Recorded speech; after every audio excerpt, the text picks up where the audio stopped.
1.5 ವರ್ಷದ ಇನ್ನೊಂದು 6 ತಿಂಗಳಾದಮೇಲೆ ಈ ಪ್ರೋಸೆಸ್ಸು ಶುರುವಾಗ್ತೈತೆ. ಬರೋದಂತೂ ಗ್ಯಾರಂಟಿ. ಯಾಕಂದರೆ ಈ ಕಾಂಗ್ರೆಸ್ ದೇಶಕ್ಕೂ ಒಳ್ಳೆಯದಲ್ಲ, ರಾಜ್ಯಕ್ಕೂ ಒಳ್ಳೆಯದಲ್ಲ. ಅದರಿಂದ ಈ ಕಾಂಗ್ರೆಸ್ಸನ್ನು ತೆಗೆಯುವಂಥದ್ದಕ್ಕೆ ಎಲ್ಲರೂ ಮುಂದಿನ ಚುನಾವಣೆಯಲ್ಲಿ ಎಲ್ಲರಿಗೂ ಅವಕಾಶ ಇದ್ದೇ ಇರುತ್ತೆ.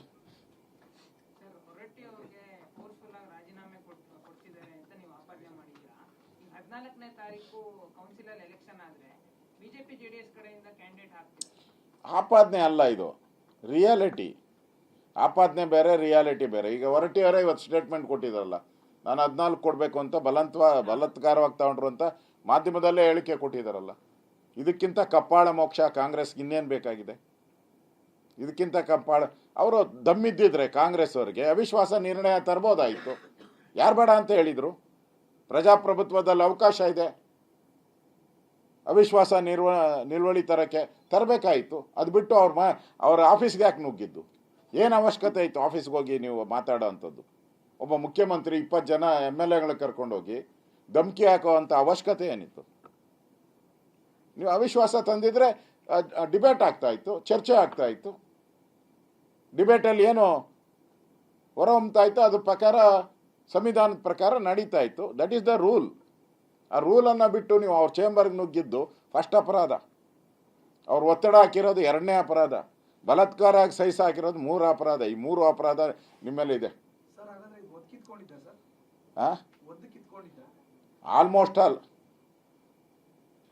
ಆಲ್ ಒದ್ದು ಕಿತ್ಕೊಂಡಿದ್ದೆ, ಪ್ರಶ್ನೆನೇ ಇಲ್ಲ ಅದರಲ್ಲಿ. ರೇ ಮಿಸ್ಟರ್ ಮಧು, ಅವ್ರ ಪರಂಪರೆನೇ ಹಂಗೆ. ಅವ್ರು ಒದ್ದೆ SM ಕೃಷ್ಣ ಹತ್ರ ಬಾಗಿಲು ಒದ್ದೆ ಕಿತ್ಕೊಂಡಿದ್ದು. ಈಗ ಮೊನ್ನೆ ಮುಖ್ಯಮಂತ್ರಿ ಪದವಿನೂ ಕೂಡ ಸಿದ್ದರಾಮಯ್ಯನವ್ರ ಮನೆ ಬಾಗಿಲು ಒದ್ದೆ ಕಿತ್ಕೊಂಡಿದ್ದು. ಈ ಸ್ಪೀಕರ್ ಸಭಾಪತಿನೂ ಒದ್ದೆ ಕಿತ್ಕೊಂಡಿರೋದು.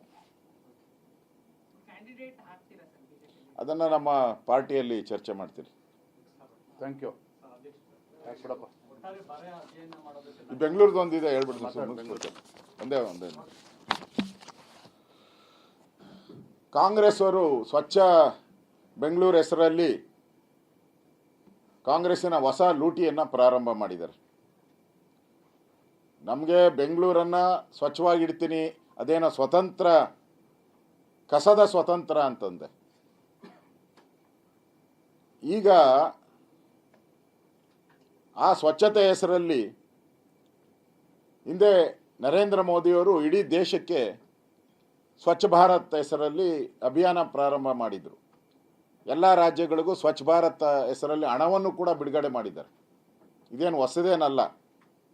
ಇದೊಂದು ಸ್ವಚ್ಛ ಭಾರತ್ ಹೆಸರಲ್ಲಿ ಹಣ ವಸೂಲಿ ಮಾಡುವ ಮತ್ತೊಂದು ದಂಧೆ. ಇದೊಂಥರ ಬೆಂಗಳೂರು ಜನತೆಗೆ ದುರಂತ ಇದು. ಮತ್ತು ಮಾನ್ಯ ಕೃಷ್ಣ ಬೈರೇಗೌಡರು ದಿನ ಅವ್ರು ಏನಾನ ಒಂದು ರೀಲ್ಸ್ ಮಾಡ್ತಾ ಇರ್ತತೆ. ರೀಲ್ಸ್ ಮಾಡ್ತಾನೆ ಇರ್ತಾರೆ.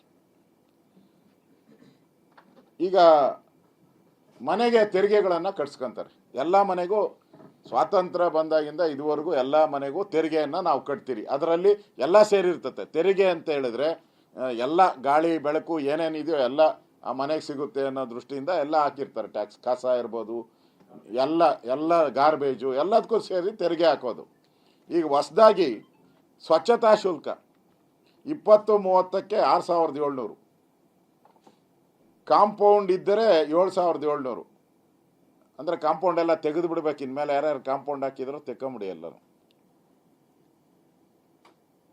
ಮತ್ತು ಲಿಸ್ಟನ್ನೇ ಬಿಡುಗಡೆ ಮಾಡಿಬಿಟ್ಟಿದ್ದಾರೆ. 30-40 ಇದ್ದರೆ 13,400, 30-50 ಇದ್ದರೆ 16,750, 40-60 ಇದ್ದರೆ 26,800, 50-80 ಇದ್ದರೆ 46,700. ಸಾಧ್ಯನಾ ಇದೆಲ್ಲ?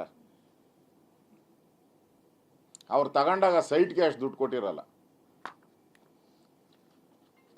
ಅಂದರೆ ಈ ಸರ್ಕಾರ ಅಭಿವೃದ್ಧಿ